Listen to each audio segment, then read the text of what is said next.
is Common Sense Radio.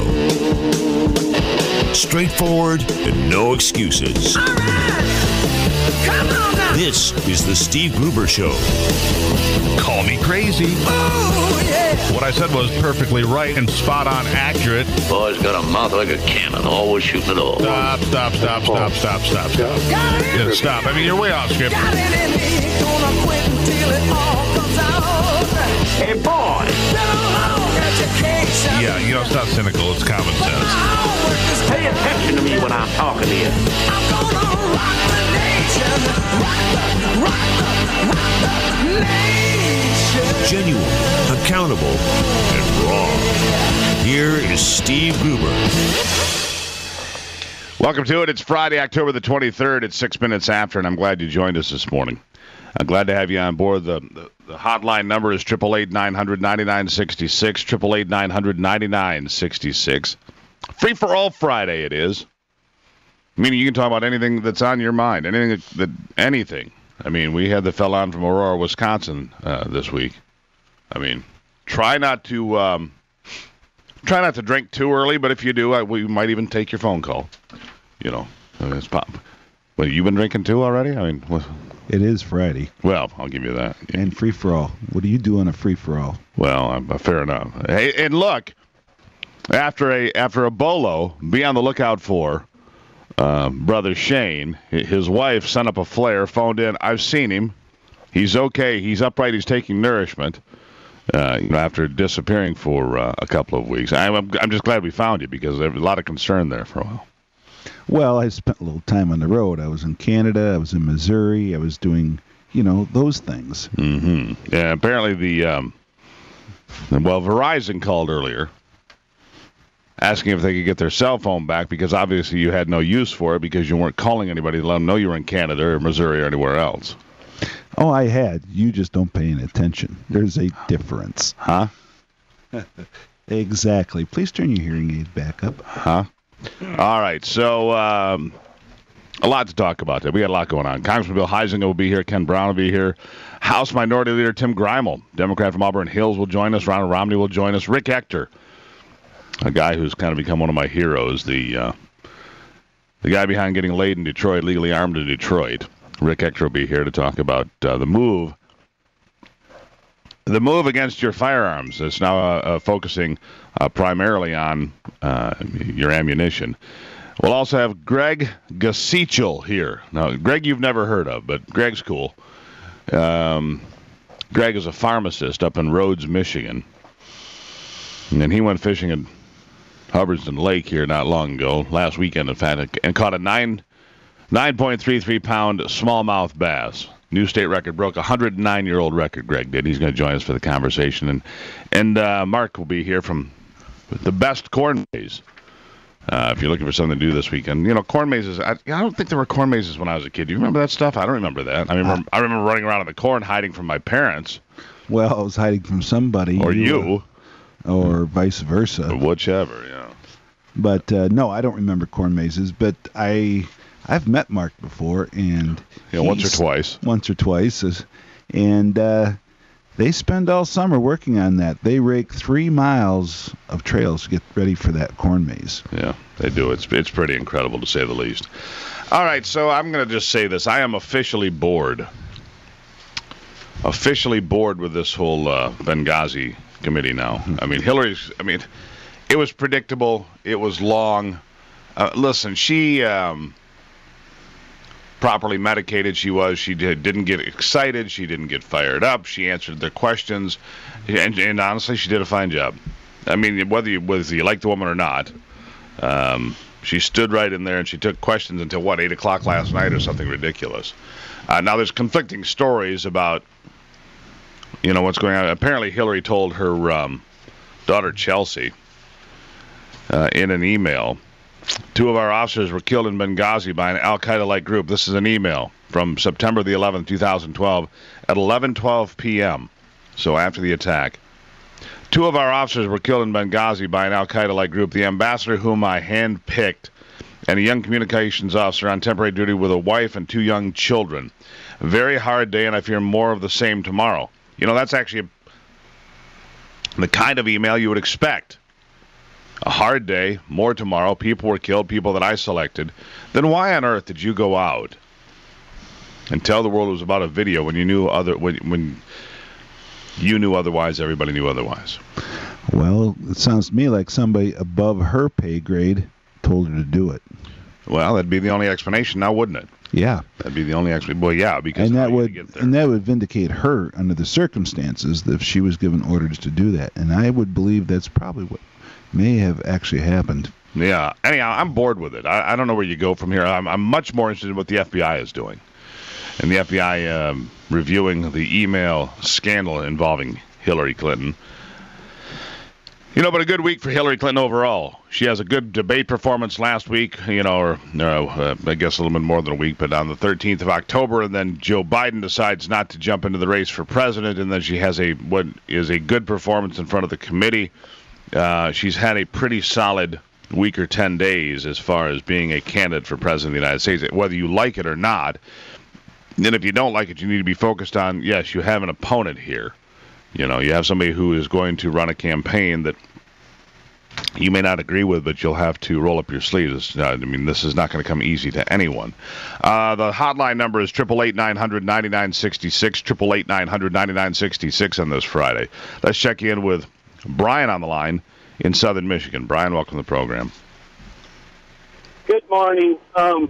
Yesterday at that Benghazi hearing, I think you saw Saul Alinsky on display. The Democrats are like, oh, it's no big deal, it's no big deal. But the fact is 4 people died here.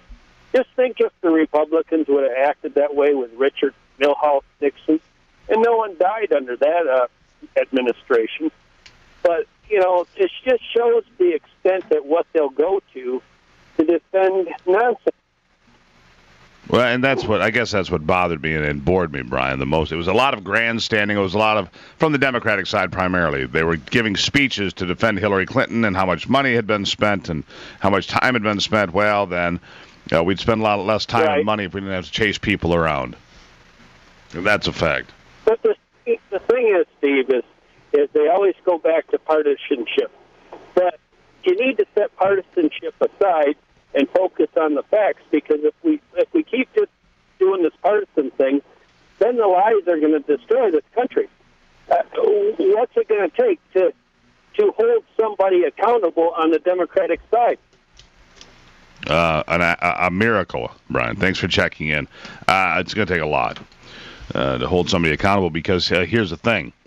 Even since their big wins in November of 2014, the Republicans have done little, if anything, to secure. They've turned into a bunch of feckless politicians. And the Democrats are right there with them. And we've got this whole group of... It's a circus wagon, for God's sake, of Republicans and Democrats all cruising along, lining their own pockets, not listening to their constituents by and large. And they don't care. They're getting paid. They're getting paid a lot, and they're just cruising along. So I don't know. How do you hold them accountable? Well, we'll see if Paul Ryan will make a difference. He's on his way in. He'll become Speaker of the House by this time next week. He will be the Speaker of the House. Will that change things? I don't know. I would like to think so. I'd like to think that it moves things in the right direction. If we have a new president, will it change things? I don't know. I would like to think so. Free for All Friday. It's the Steve Gruber Show.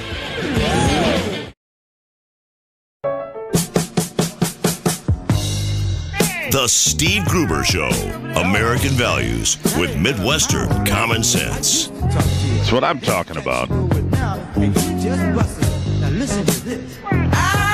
All right, so you hear a lot about income inequality and disparity, and we need to pay our fair share and so on and so forth. I don't know, for some, I do these things. I get off and I start thinking about things. You start going on a little exploration of the internet to find out what is the answer. And so Shane, I asked you here a moment ago, I said, what's a 1%, what does it take? And a lot of people think, I don't know, $500,000, $1 million a year. It's actually lower than I anticipated. Well, and like you said, it's based on income per state. So your question was, what state has the lowest annual income to become a 1%er? And that's my question. And my first guess was Arkansas. Which is right. Here's the thing, though, and that comes in at $228,000 annually. We'll make you a 1%er in the state of Arkansas. Or I can say it any way I want, right? Right. Hillbilly. It's your radio. Right, it's Arkansas, which I've called it for years. You know, I went down to the White River, I don't know, probably about 1995 to fish. And I pulled this, one of those crazy things, 13 hours one way, drove down there, made a television show, drove back with one of the worst sunburns I've ever gotten in my life. But driving through Arkansas at the time, in 1995, when Bill Clinton was in his first term as president, and looking around literally at tar paper shacks going, wow. I had gone back in time by 100 years to a place where there were giant shining mansions and then tar paper shacks. And I thought to myself, how bizarre is Arkansas for poverty and so forth? And I don't think much has changed. Other states that you would make the 1% cut at $250,000 or under, New Mexico and West Virginia are the only two I see. Now, here in Michigan, what do you think it takes to make the 1%? Well, I would guess obviously it's more than 250,000. Well, so I'm going to say somewhere north of 350. Actually, less. Now there probably was a day, but Michigan you could be a 1%er at $301,000 annually. So there's a lot, and there's a lot of states there. Arizona's at 300, Idaho's at 280, Montana's at 304, Indiana at 294, Vermont at 299. So a lot of states right at that 300,000 level. Delaware comes in just over 300, Rhode Island just over 300, Missouri just over 300, Tennessee just over 300. There's a whole grouping of states. South Carolina's only 275. North Carolina's just over 300. Go on. What was the one that you mentioned that was really quite surprising? Well, what I found surprising was the state that's number one in income to become a 1%. I don't know if it's surprising. It's predictable, but another part, which Connecticut. Because in order to be a 1%er in Connecticut, to be maligned by the left and to pay your fair share or more, to be really maligned in Connecticut, you need to make $678,000 a year. But what I found significant, interesting, and noteworthy is that Connecticut, of all the 50 states, also has the biggest disparity. The biggest disparity between rich and poor, where the 1%ers make 51% more on average than the bottom 99%. 51% more, and that's more of a disparity. The liberal bastion of Connecticut, the far left-wing state of Connecticut, has a far greater disparity than any state in America. And that is what is noteworthy, don't you think? All right, so if you want to know, we're going to post those up online. If you want to be a 1%er, we'll give you something to shoot at. If you're already a 1%er, good for you. Here's one other note that I found in my research. A 1%er in Michigan, it takes $301,000 in annual income. To be a 1/10 of 1%er. Wow. How much money does it take in Michigan? 1/10 of 1%? Yeah, to be part of the top 1/10 of 1%. Now you're getting into more serious dollars, but where do you have to be? 800,000. $7 million. $7 million? Of income to break that threshold. The average person in Michigan that is in the top 1/10 of 1% of income earners is at $23.5 million annually earned. They studied something different in college than I did, but I'm working on it. They didn't graduate from college. A lot of them didn't. That's true. Some of them didn't even go, Steve Jobs. Yeah. Well, and I love that, how the left came out and attacked Scott Walker back a while ago because he hadn't graduated from college, because he didn't finish at Marquette, right? Well, how can he be president? He never graduated from college. The liberals worship Steve Jobs, which is bizarre because they all have their Appledoms, and we all do. I have Apple computers, but I see, you go into any left-leaning or coffee shop or whatever. What do they all have, Shane? iPhones, iPads, iMacs, whatever. And that is iBooks. There's no variation. And there's no variation, none whatsoever. The greatest capitalist company in the history of companies, that are much maligned by the left, they're ridiculed by the left. And I'm one in the world, Steve Jobs, who never went to college, never did any of the things they're supposed to. Treated his wife terribly, didn't pay child support, was abusive to his own children, and they worship the ground that he walks on. Can you say hypocrite? Can you spell it? Yeah. By the way, the Washington Post, in an op-ed piece, here's something else for you to take a look at, and this will be something for you to call back on, 888-900-9966. But the Washington Post is gloating at the decline of white people because it'll mean the end of gun rights. When whites become a minority in the United States, the National Rifle Association will fall and gun control legislation will finally pass. So says UCLA law professor Adam Winkler in an op-ed piece posted a couple of days ago. Democrats have long advocated for gun control, an issue which repeatedly returns to the forefront in the aftermath of mass shootings, the latest at Umpqua Community College, and President Obama making a much more aggressive political pitch for action. The National Rifle Association successfully blocked attempts at gun control reform, but that may soon change, according to Winkler, who points out that demographic characteristics associated with support for the NRA are all on the decline. You see, the core of the NRA support comes from white, rural, and relatively less educated voters. It's just the old, dumb, white knuckle draggers. Less educated compared to the Obama voters? Excuse me? Excuse me, Mr. Winkler, I would like to ask him a couple questions. By the way, there are some new polls out. The National Rifle Association, more popular than the Democratic Party. And I'll have that poll here. I'm serious, it came out yesterday. The National Rifle Association is a more popular organization than the Democratic Party. It's 25 after on a free-for-all Friday. Keeping you in touch with Michigan and the world. Don't get suspicious, now don't be suspicious, baby. You know you are a friend of mine, and you know that it's true that all I think. It's 33 after the hour. Been a busy week, politically speaking, in the nation's capital. A lot going on. Paul Ryan now saying he's all in to become Speaker of the House. We'll talk about that in a moment. But first, obviously, all the excitement yesterday. It didn't turn out to be all that exciting to me. Hillary Clinton testifying before the Benghazi Committee. Congressman Bill Huizenga joining us to talk a little bit more about that. Congressman, welcome back to the program. Hey, good to be with you, Steve. Good to be here. You know, I've got to be honest. I'm strange, but I'm a little bored with all of this Benghazi stuff at this point. I heard that she had sent an email to Chelsea. The one thing that I find interesting, she sent an email to Chelsea of which there's a copy, saying that, and that was on the night of September 11th, 11:30, quarter to midnight, saying that some people have been killed by an Al-Qaeda-like group in Benghazi, Libya. And yet they perpetuated the narrative to the rest of us about this video. Why is that, do you think? Well, I think that's pretty obvious. They wanted to have the political spin out there that this had nothing to do with any of their decisions, which is why Susan Rice got sent out, and so many others were sort of propagating this myth about this video. So, I think we know why. That isn't hard to figure out. It's cover your butt politics again. Well, nobody would have. I mean, let's be honest, though, Congressman. If terrorists had attacked, no Americans would say, "Oh, you blew it. Those terrorists, you should have known."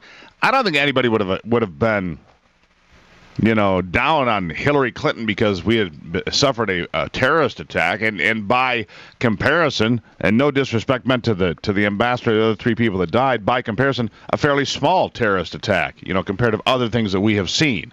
Like I said, no disrespect there. Wouldn't have. It's always amazing to me that people go to great lengths to lie when the truth would serve them better. Yeah, and hey, look, going back to even well beyond Watergate, it's always the small things that you end up lying about that come back to haunt you. And I'm not saying that's a small thing. It's seemingly a small tale or a lie. Well, we're not sure. We're going to talk about this video. Why not just fess up to it? Why not just be human and go, we're not sure what happened yet. We're not sure what the motivations were. It doesn't look good. We need to investigate. We need to figure this out. But they've got this sort of reflexive first impulse, which is to just deflect blame all the time, whether it's the administration or certainly I think Hillary Clinton and that's been a long-term pattern in her family. It makes me wonder. It's almost. And we're on the line with Congressman Bill Huizenga here this morning.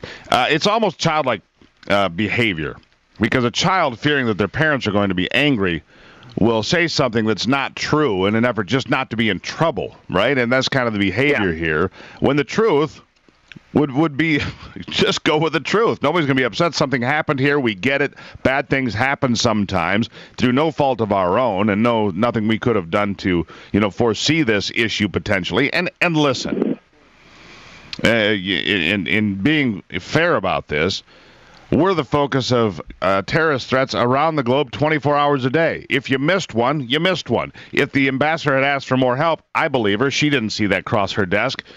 Okay, you can't defend everything all the time. But yet, what they go into this strange narrative about this video. And by the way, whatever happened to the filmmaker?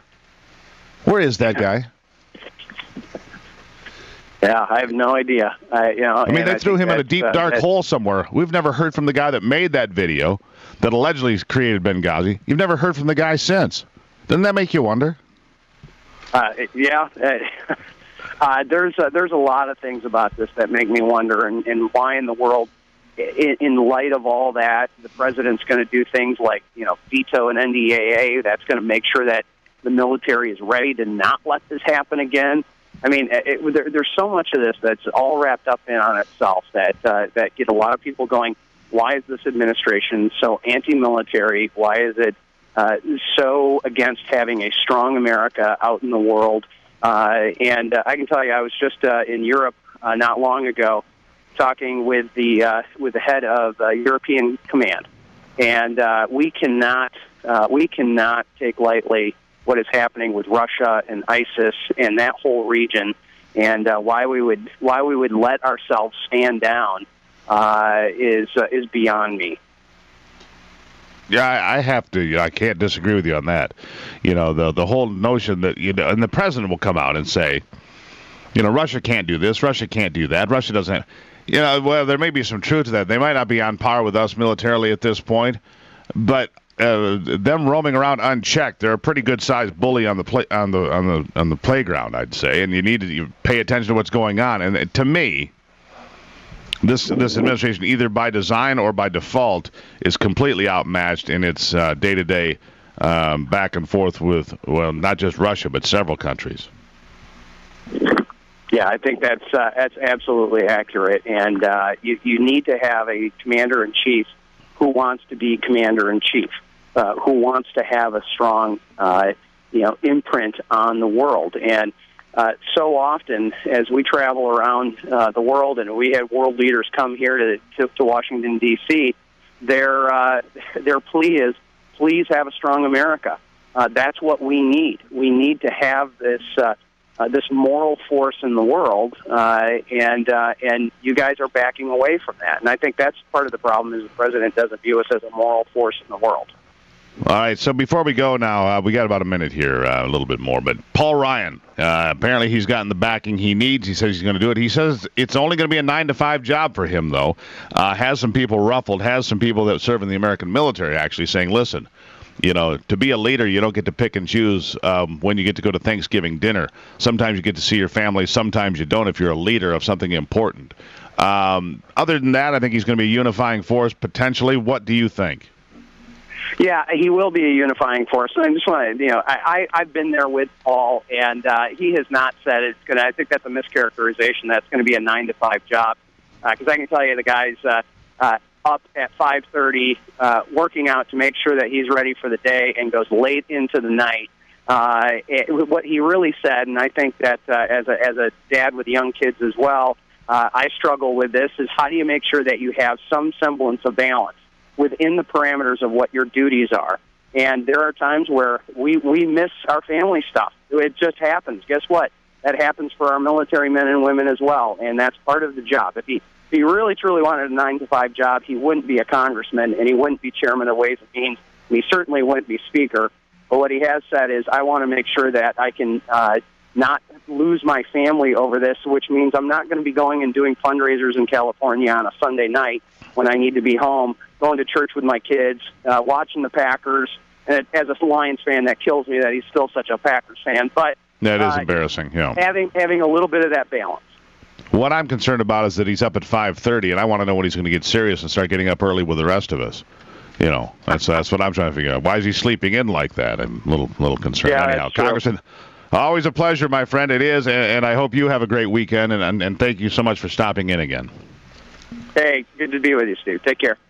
There you go. Bill Huizenga, everybody. Good guy, Western Michigan congressman here on the program. Getting up at 5:30. Wish I could sleep until 5:30 every day. Good Lord. It'd be like being on vacation. It's true, isn't it, Ivy? It is true. 41 after on a free-for-all Friday. We'll be right back. Delivering Michigan common sense with a big dose of truth and honesty. All right, it's 45 after the hour on this free-for-all Friday. You know, here a couple of years ago, you may have heard this. There was a Republican state senator who introduced a bill that would have made it illegal for anyone to knowingly lie about a politician. It's like, really? And now now there's a Democrat with a similar idea, Curtis Hertel of Lansing, introducing Senate Bill 535, which would impose a new misdemeanor on those who intentionally make a false, deceptive, or misleading statement while soliciting signatures for petitions or ballot initiatives. What next? We're going to tell people that are selling used cars they can't embellish on the truth? Seems a little bit far-fetched. Here to talk about it, Ken Braun, freelance political columnist for MLive and elsewhere. Ken, welcome to the program. Thank you, Steve. Appreciate being here. So, no telling lies while you're selling that used Ford. And if you tell a lie in a political campaign, you're going to be in big trouble around here. Good Lord. But think about this. If we solicited fines for politicians that lied, we could fix the roads. I'm telling you right now, we get those roads fixed. we could do a lot of things if we taxed politician lies. That is true. Absolutely true. It's just absurd. Yeah, and it's really when a petition circulator goes around with one of these petitions, the actual refutation of their lie is right there on the petition. I mean, I'm looking at one right now that was recently circulated. It says right on the top line that this is an initiation of legislation to repeal the Prevailing Wage Act. So it says right on the top what it's doing. It's repealing a particular law. And if you have any doubts, you flip it over, and it has the exact text of the law that's being repealed. One of the accusations made against the petition circulators that were circulating this one is that they were going around telling people, you get a free cell phone if you sign this.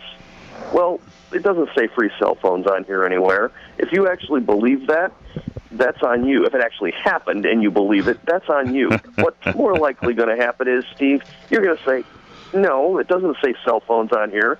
I don't trust you. I'm not signing anything. And you damage your credibility right off the bat, and nobody's going to do it. A politician doesn't have to carry around the truth. When they go tell their lies, they can tell whatever they want. And another point that's important here is these petitions are not actually asking you to vote for anything. They're asking you to put your name, to put something up for a vote. A politician is usually lying to you when they either want your vote or they are going to vote for something that they don't want you to know the truth about. So there's really a double standard here, and what's really at work here is it's an effect to throw cold water on free speech. They want to be able to make an accusation that they can drag you into court and slow down the process of collecting the signatures, whether they're telling the truth about their allegation or not. It's a roadblock in front of your right to petition your government around the politicians and get laws done without their help. Ken, let me ask you this. You're a freelance writer, obviously, and you do a lot of columns, and I've read your material too many times to remember. Sometimes I agree with you, sometimes I don't. That's the nature of being a freelance political columnist in your behalf. How long have you been doing this? The column since February of 2013, I believe. I mean, how long have you been a writer? How long have you been doing, political stuff like this? Yeah, I've been in public policy and writing either for myself or somebody else for 20 years. Right. And here's the thing, because you identify a bigger point for me, and that is I see this attack on free speech from a variety of directions. This is just one example. Mm-hmm. And it seems to me whether, people want to characterize it as hate speech or you have offended somebody or you can't wear that. I was watching a story today about kids at a high school in Arizona. They can't wear anything that resembles the American flag to the Friday night football game because it might offend people. And I'm like, good Lord. What planet do I live on? I see these safe zones at colleges where people can go run and hide because they don't want to be exposed to anybody else's thoughts or whatever. I mean, the state of the First Amendment, Ken, to me, is shaky, and it concerns me. Yeah, and you're right. I mean, all those are great examples, and it is the right to free speech comes with a responsibility both on the person speaking and on the person listening to critically evaluate what they're said. I mean, it's like a joke I saw, recently that, remember what Abe Lincoln said, don't trust anything you've read on the internet. There's a point where you have to really start critically evaluating what you're hearing, and that's your responsibility to do so. And the check on people who are lying is a critical audience, and that's it. Well, sure. That's all there should be. And what about the media? Do you think the media does as good a job as it did? I can remember, and I'm not saying that, the media of the 1960s and 70s was the end-all, but when I grew up, we watched the CBS Evening News every night, and we had news sources and newspapers. And I just wonder if the media today is as responsible to its readers and listeners as it used to be. Well, I think the media is there's a lot less of it in the sense of people who are paid to really professionally dig into things. There's a lot more media out there. There's a lot of people doing freelance stuff like what I'm doing. That's a side job. It's not my main job. So I'm a media in very part-time status only. Right. But there's a lot more information that's just raw information out there. And a lot of it's true for just general citizens to go after. So I think the state of truth that's out there is a lot larger than it's ever been. But the filters, people have to go and filter it themselves. You can't, trust media to do it, whether they're doing an honest job of it or not. And I don't think most reporters go out and lie. I don't think that's true at all. But I do think it's just a lot harder for mainstream media to check things than it used to be. Yeah, and I think people take things at face value a lot more often than they really should. But Ken, great conversation, because I do think that the freedom of speech in this country is taken for granted too often. And this example of if politicians should be lying, I mean, it came from a Republican in 2013, from a Democrat in 2015. I find it a little disconcerting, Ken, but I appreciate you coming on the program. Glad to do it. Anytime. Appreciate it. There you have it, Ken Brown, everybody, and freelance political columnist. You can find his work on M Live and elsewhere. Is freedom of speech dying in this country because people are just afraid to be offended? Sure does sound like it. It's Free for All Friday. Your free speech, welcome at 888-900-9966. It's the Steve Gruber Show.